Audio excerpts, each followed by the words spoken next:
Why did this digital painting sell for almost $75,000? This artist is not particularly famous. He didn't go to art school, and he's actually a software engineer who does art on the side, just like me. But while I am at the beginning of my art journey, this artist has spent over 10 years developing his own art style. And clearly it paid off. Look at. This is because with your own art style you can build an identity. With an identity, you can build a brand. And with a brand, you can build a business. So if you're an experienced artist who dreams to make money with your art, or if you're just starting out like me and all you crave is having your own identity, then you need to find your art style. That's why I've decided to invest the next 6 months to studying artists that I admire, learning their workflows and uncovering their secrets in the hope of developing my own unique style in the process. In this video, I will focus on WLOP. I became a patron of his Asura tier so that I could access his tutorials. I bought his first published art book and reviewed it cover to cover, and I even managed to chat with the man himself. More about it later. Oh. But most importantly, I did spend an insane amount of time documenting my approach, my failures, and my learnings, so that I could pack all of this experience into a video that is truly worth your time. I hope you enjoy it, and let's get into it.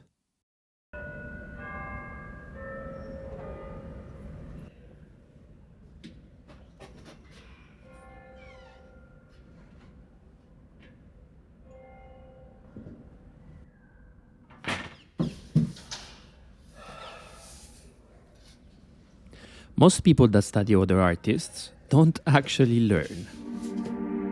When I studied Frazetta for over a month, I made a lot of pretty drawings, but I didn't learn anything new.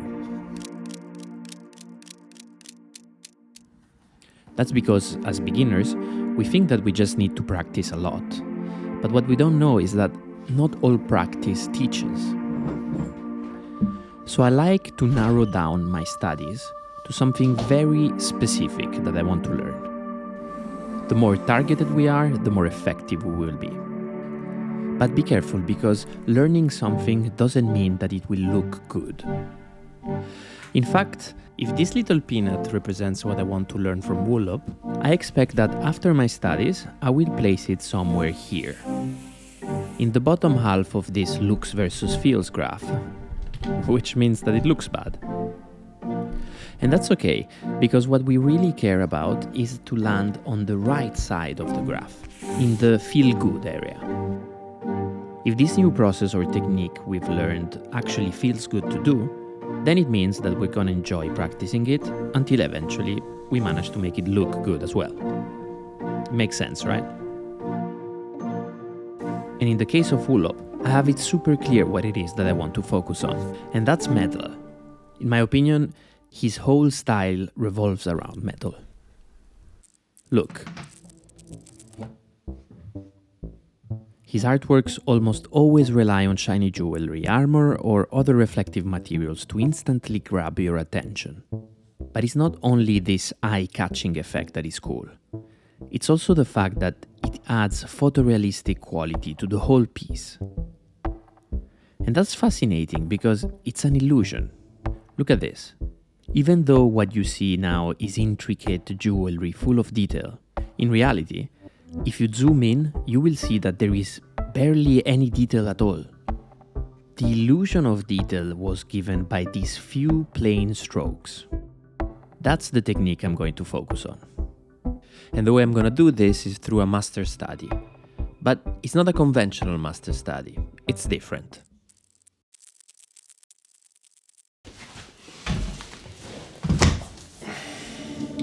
A master study consists in recreating an existing artwork in order to experience the process used by the artist who did the original work, basically copying.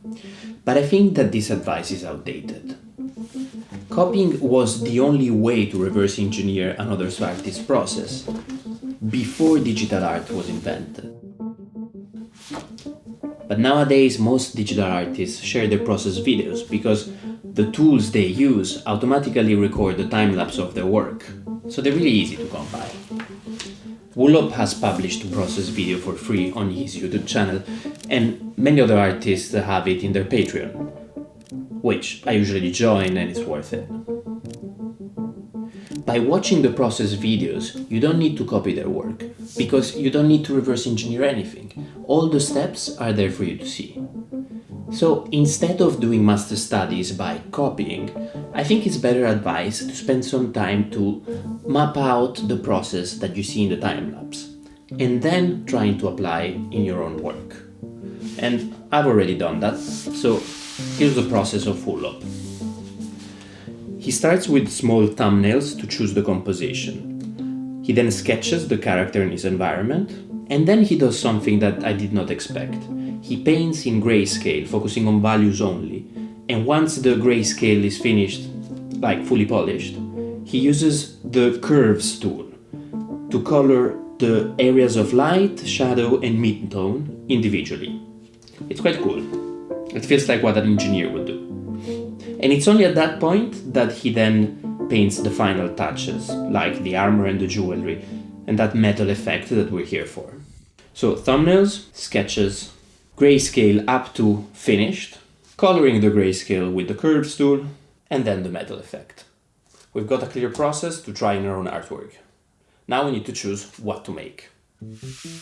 I noticed that WLOP always paints these characters here. They're all sexy anime girls, basically. But I've got my own characters too. This guy, he's an interdimensional remote worker. He travels to strange places accompanied by his cat Chopstick and his AI headset Goggles. In my last artwork, I gave the spotlight to Goggles. So this time, let's make Chopstick the center of attention. Cool. Step 1. Thumbnails. I'm faster with line work, so right now I'm sketching different options for my compositions. I've got some pyramids here and a sphinx, because the thought of Chopstick full of jewelry gave me Egyptian vibes. But ultimately, I've just kept it simple and opted for a more trippy, in-between dimensions kind of vibe. Of course, with Chopstick dominating the canvas so that we can put lots of jewelry on him to practice WLOP's technique. Already step 3, grayscale. And that's when I realized my first mistake. I've got no idea how to light this scene. That's why WLOP made his thumbnails with color blocking in grayscale instead of sketching it like I did. He was already deciding how to light the scene in a way that resulted in a pleasant composition. I think it's clever and it fits his process very well. But it's too late now for me, so let's just figure it out as we go. Let's say that the light comes from here.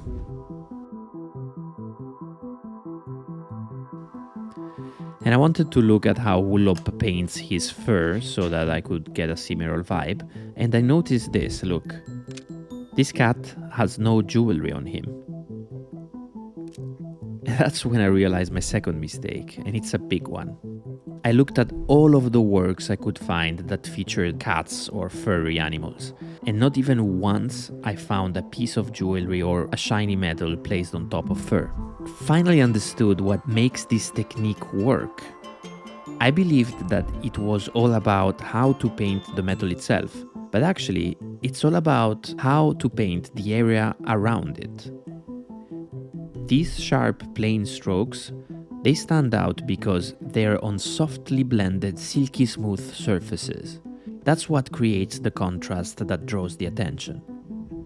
And that's why it's all naked ladies with perfect skin and smooth hair and silk clothing. So we can't make Chopstick the main character of the artwork, unfortunately. Sorry, Chopstick. And we're back to square one.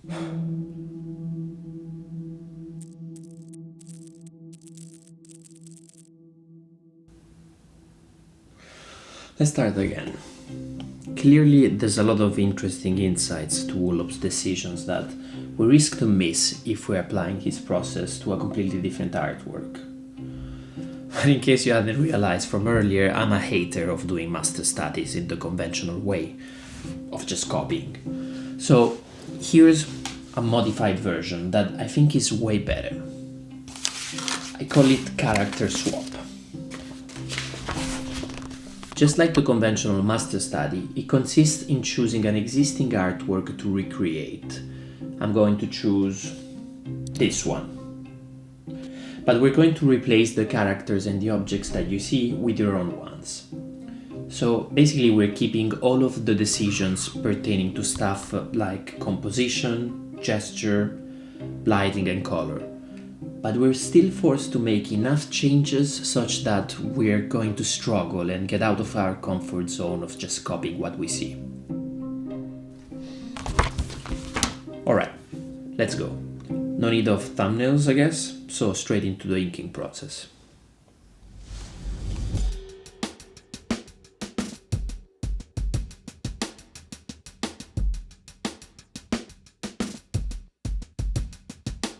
Boom.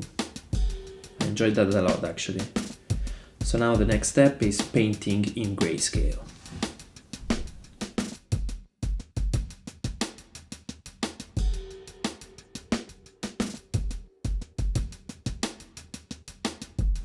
Alright, we're already ahead of where we got to in the previous artwork. Next step is coloring our piece with the curves tool. But I've never used it before, so I'm gonna have to try and learn it. Luckily I found a tutorial by WLOP himself, and you can purchase it on his Gumroad, and apparently as an Asura Patreon I can just message him directly and ask the tutorial for free. Let's try that. Wait, and let's also send him the previous video where I mentioned that I'm gonna do this study about him. Maybe he's actually gonna watch my video. Let's search for this curves tool in the meantime while we wait for WLOP to answer.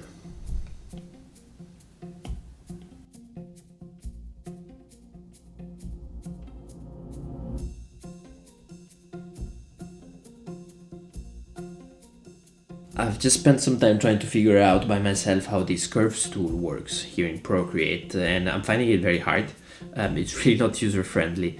But I've also realized that the tutorial from WLOP is for the curves tool in Photoshop. He uses it in Photoshop.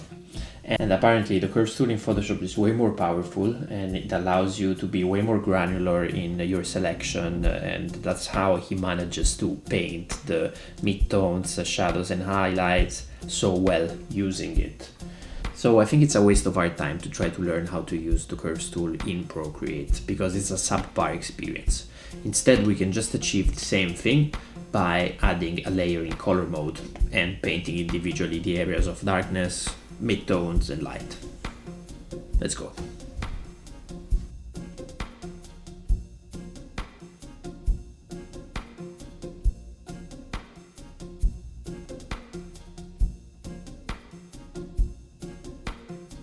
And color is done. Finally we can move to the metal rendering technique.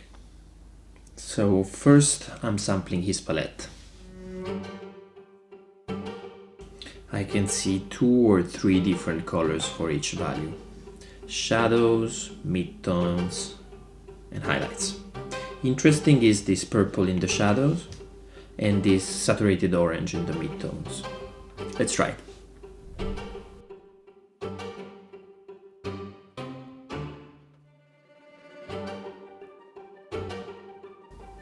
Alright, first try is awful. Let's try again.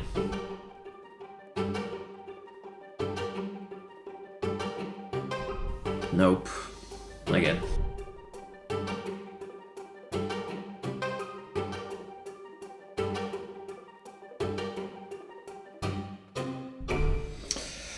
Okay, I think we need to go back and analyze what he does. So it seems like he uses a textured brush with the dark values so that some of that texture remains in the gaps between the highlights. Maybe that contributes to giving that illusion of detail. So let's try.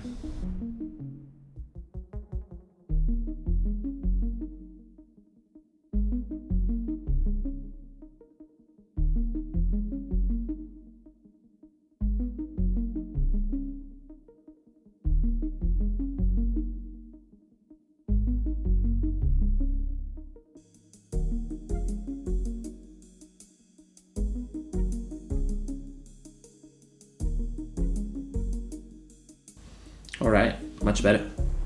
I just need to tie up the story by making it clear that the shiny stuff is VR. And also hide a Dragon Ball, as always, which, by the way, the word Dragon Ball was the answer to the secret riddle that I hid in the previous video. But nobody guessed it.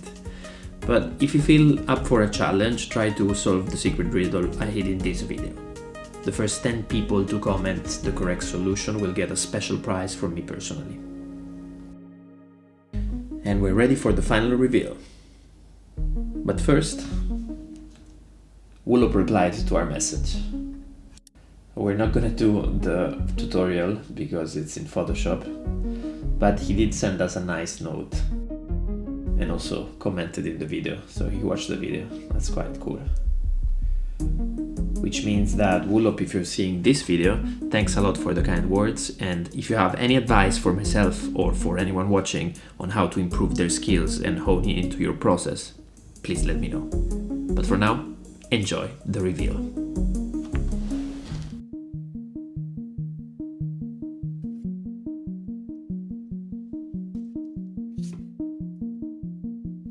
I find WLOP's style to be truly beautiful. But thanks to this study, I realized that it is not a style I'm interested in pursuing for my own art. I did not like having to render softly blended skin in order to pull off this metal technique. And I found that I enjoy line art far too much for it to be covered completely by the painting process. But while I will not go in this direction, there are some aspects of his process that I will try to keep. In particular, I liked thinking about values at the thumbnail stage. It means that not only the composition but also the lighting have been decided from the start. It really sets your artwork up for success. It's very smart. But the smartest move was to spend time coming up with this feel good versus look good guiding principle. Watch this video next if you want to learn how you can apply this approach to your own quest to find your unique art style.